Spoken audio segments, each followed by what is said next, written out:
Sa number 10,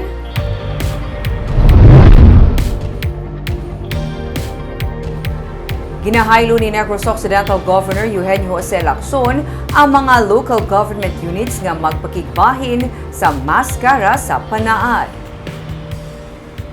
Wala pa man nakabaton si Lacson sa nga imbitasyon gikan kay Bacolod Mayor Albi Benitez para diri, pero mabatyaga na suno sa iya ang excitement sa mga banwa kag syudad para sa amo nga kahiwatan.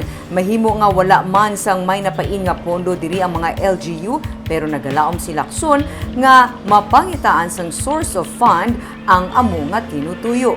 Ginapaabot ang pagbukas sa mga booth sa nagkalain-lain nga mga banwa kag syudad sa Panaad sa Negros bilang nga pagbuylog man sa Masskara Festival sa bulan sang Oktubre.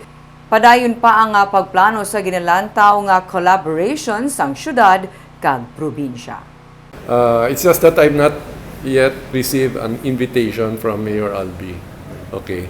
But then again, you can already see naman the enthusiasm of the other LGUs now willing to join the Masskara Festival. So buksan ng ilang mga LGU. Yes, no. Hopefully they still have a budget for that, no. Because I don't think anybody budgeted for Panaad Festival, di ba? Yeah.